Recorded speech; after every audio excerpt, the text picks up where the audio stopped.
Pete Rose, Mike Trout, Pablo Sanchez. What do all these players have in common? The love of the game of baseball. It's the same love that I have for that game. I love baseball so much. It's something very special to me. My earliest memory as a baby is going to an Atlanta Braves game.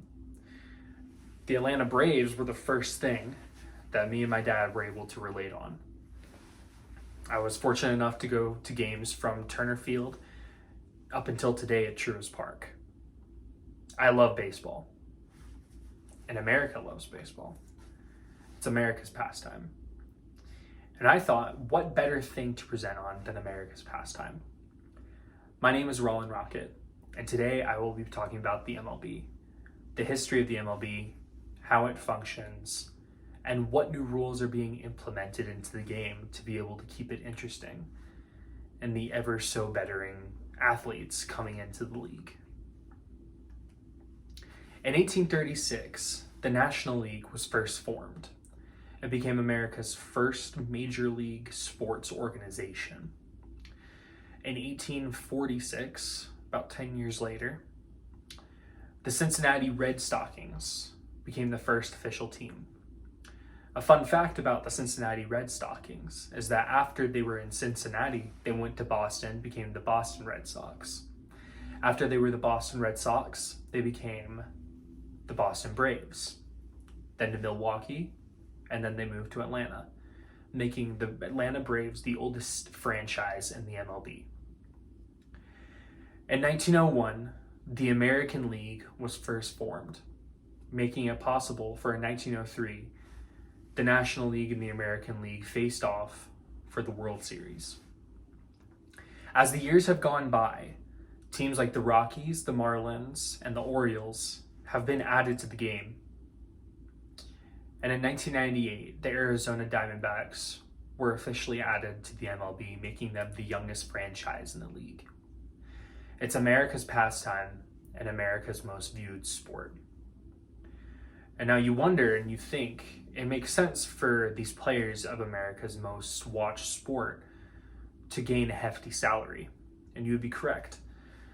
After some research, the average salary of the MLB baseball player ranges from $552,000, that's the minimum, to $45 million. The man who earns $45 million currently is Francisco Lindor, a shortstop for the New York Mets.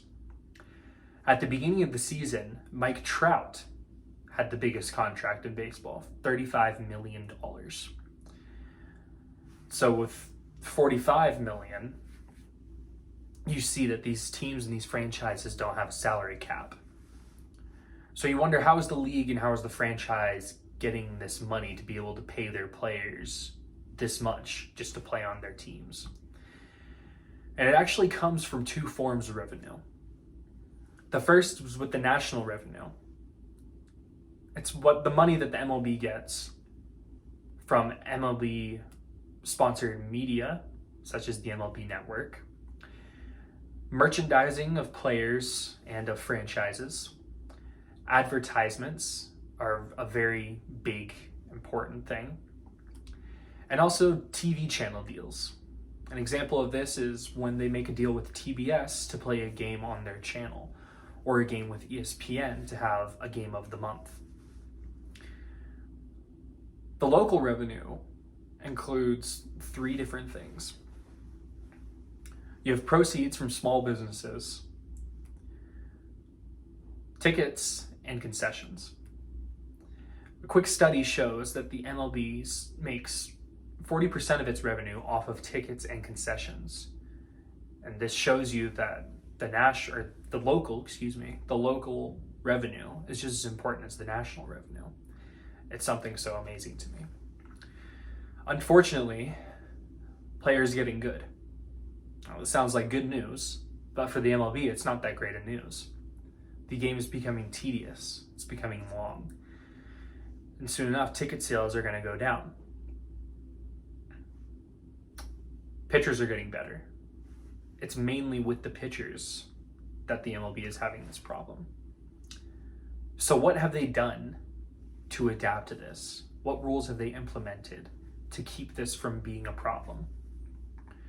An example of one of these rules that they've implemented was first added last season during the COVID season. It's called the designated runner. The rule states in extra innings, or the 10th inning and thereon, there will be a runner on second base by default. This runner is there so that the innings can go on faster and that runs can be scored faster.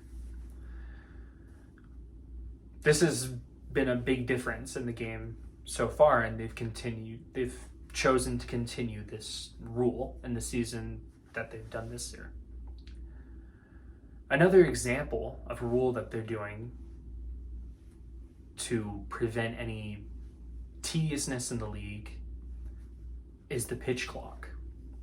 The pitch clock is a lot like the shot clock in basketball or the play clock in football. Basically, a lot of the game is spent, too much of the game is spent on the pitcher's mound, and the pitch clock is going to decrease that time. In conclusion, the game is changing, people are changing, the MLB is doing what's necessary to make the game interesting and to keep it interesting. Again, I love baseball. It's something very important to me. And I think in this time of the playoffs leading up to the World Series is a perfect time to get into the sport. Hopefully it can be something very special to you too. As it is America's pastime, hopefully it can become your personal pastime. Thank you very much, and go Braves.